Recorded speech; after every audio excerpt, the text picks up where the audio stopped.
বাতিল হয়ে গেল দলীয় সরকারের অধীনে নির্বাচন। হাইকোর্টের এক দ্বৈত বেঞ্চ পঞ্চদশ সংশোধনীর তত্ত্বাবধায়ক সহ ৬ ধারা বাতিল করে।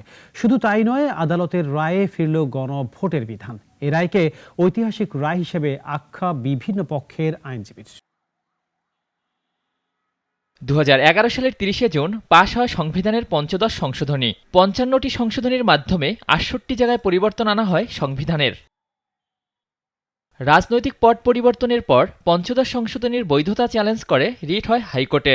মঙ্গলবার রায় হাইকোর্ট বলেন, পঞ্চদশ সংশোধনীর মাধ্যমে সংবিধানের মৌলিক কাঠামো ধ্বংস করা হয়। পরে হাইকোর্ট বাতিল করে দেন দলীয় সরকারের অধীনে নির্বাচন। ফলে আবারও ফিরে আসে তত্ত্বাবধায়ক ব্যবস্থা। তত্ত্বাবধায়ক সরকার ব্যবস্থা বাতিল করাটা যখন কোর্ট বলছেন অবৈধ, দ্যাট মিনস ইন আদার ওয়ার্ডস তত্ত্বাবধায়ক সরকার সিস্টেম বৈধ। এদিন হাইকোর্ট তার রায়ে গণভোট ফেরানোর পথও খুলে দেন। একই সাথে সাংবিধানিক ক্ষমতা দখলের অনুচ্ছেদ সহ 7 ক এবং খ বাতিল করেন।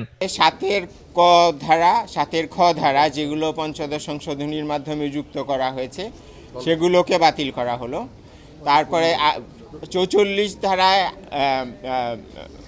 মৌলিক অধিকার বাস্তবায়নের ক্ষমতা যে কোনো আদালতকে দেওয়ার একটা বিধান যুক্ত করা হয়েছিল, সেটাকে বাতিল করা হয়েছে।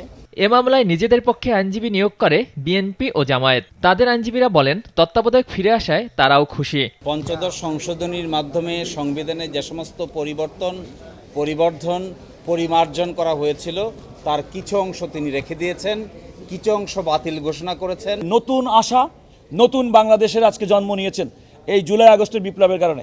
আমরা মনে করি জনগণের যে আশা এবং ইচ্ছা, ভোটাধিকার, ভোট দিতে দীর্ঘদিন না পারা যায়, ভোট থেকে বঞ্চিত হওয়া, তার সমস্ত সমাধান হবে এই রায়। তবে এ সংশোধনীর রায়ে জুডিশিয়াল কাউন্সিল সহ কয়েকটি অংশে স্পর্শ করেনি হাইকোর্ট। বিগত সরকার সংবিধান। অলিউল রনি, নাগরিক, ঢাকা।